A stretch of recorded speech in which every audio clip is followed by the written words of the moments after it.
कुल मिलाकर जो आम लोग हैं कश्मीर के, जो इस आतंक से मुक्ति चाहते हैं, उनके साथ बेहतर रिश्ते, बेहतर राब्ता बनाना होगा। उनको भरोसे में लेकर ये आतंकवादियों के खिलाफ ऑपरेशन ऑल आउट को और तेजी से अंजाम देना होगा। और जिस तरीके से बलि के बकरे इस वक्त साबित हो रहे हैं, खासतौर से हिंदू और कश्मीरी पंडित घाटी में, इस सिलसिले को रोकना होगा। और उसके लिए प्रेम शुक्ला जी जो कहकर गए हैं यहां पर, वैद साहब आपने भी सुना कि जो स्ट्रेटेजी है, जो रणनीति है, उसमें अब तब्दीली की जरूरत है। और ये मांग सर 12 मई राहुल भट्ट को जब निशाना बनाया गया था, तभी से कश्मीरी पंडित मुखर होकर उठा रहे हैं। निश्चित तौर पर जिस तरह से कायराना हरकतें चल रही हैं, जिस तरह से चुन चुन कर वहां पर काम करने वाले हिंदुओं को टारगेट किया जा रहा है, वह अत्यंत दुर्भाग्यपूर्ण है।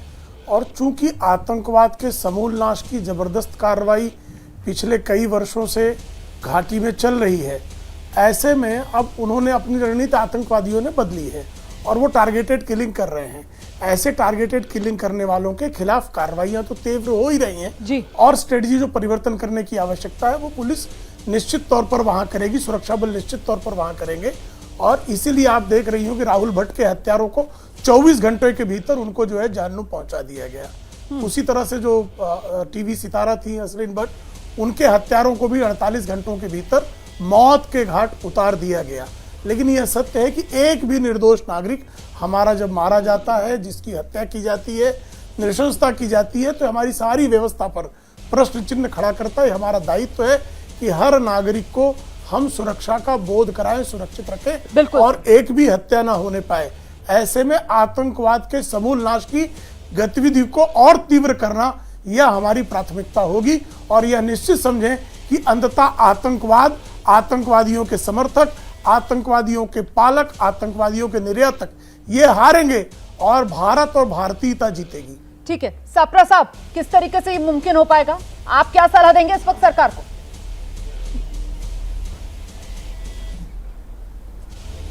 देखिए, सर्वप्रथम तो मैं विजय कुमार जी, जिनकी आज निर्मम हत्या हुई है, मैं उनके परिवार के प्रति, ये एको आ रहा है, एको जरा निकलवा दीजिए।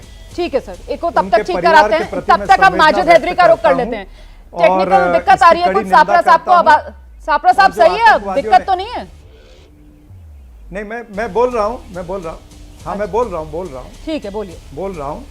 तो ये आतंकवादियों ने जो जिनके तार पाकिस्तान से जुड़े होंगे, इनको ढूंढ निकालना चाहिए, इनको जल्द से जल्द इनको खत्म भी करना चाहिए। अभी जिस तरह से भारतीय जनता पार्टी के प्रवक्ता बात कर रहे थे, मैं ये पूछना चाहता हूं, दो सवाल है मेरे कि ये हिंदुओं की टारगेट किलिंग कब रुकेगी, और दूसरा सवाल ये है कि आतंक की ये कश्मीर फाइल कब तक चलेगी।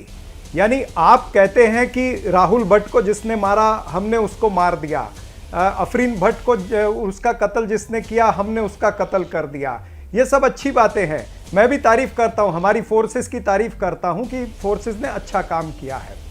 लेकिन आप कर क्या रहे हो? आप रिएक्टिव पॉलिटिक्स कर रहे हो। आपकी स्ट्रेटजी जो है वो रिएक्टिव स्ट्रेटजी है, आपकी स्ट्रेटजी प्रोएक्टिव स्ट्रेटजी होनी चाहिए थी। यानी सरकार का और प्रशासन का जो इकबाल है वो खत्म हो गया है। वहां पर जो सरकार कहती थी कि ये मजबूत सरकार है, वो कहीं ना कहीं मजबूर सरकार नजर आ रही है।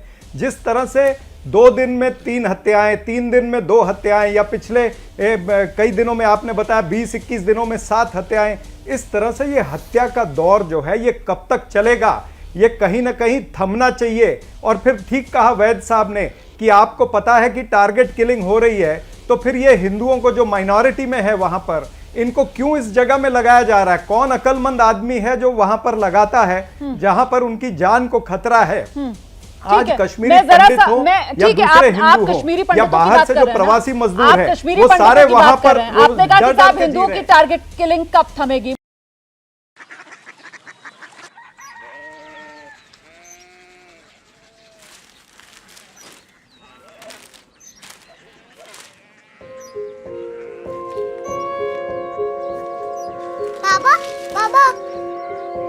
Korea city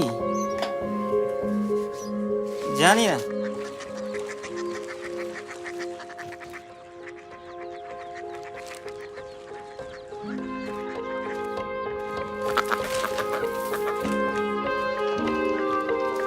Korea city.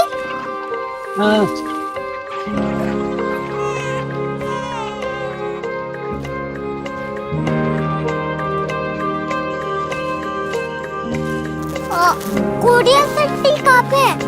शहर अंग्रेजी लगे हैं।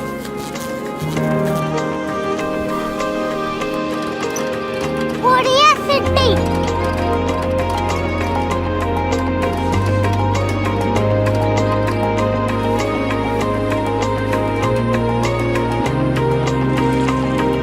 वो बहुत दूर है।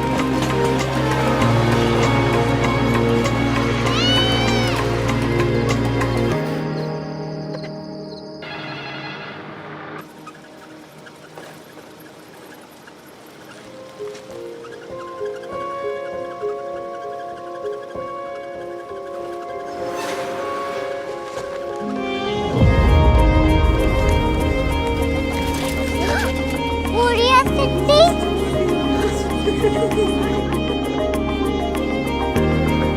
दुनिया को बोलना नहीं, कुछ लोग बड़े होते हैं। कोरिया सिटी कहाँ है? प्रोफेसर साहब को पता होगा। हो, ये छोटा वाला ग्लोब लगता है और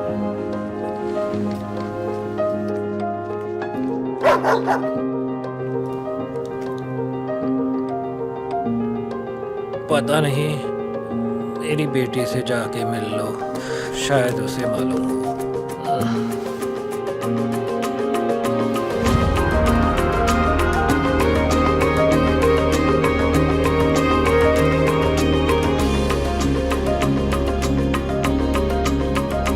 हाय,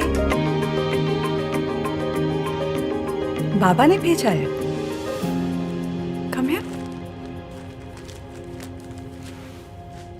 कोरिया सिटी। कोरिया सिटी नहीं, क्यूरियोसिटी। वो क्या? That's what brought you here? जो तुम्हें यहाँ तक ले आया। क्यूरियोसिटी।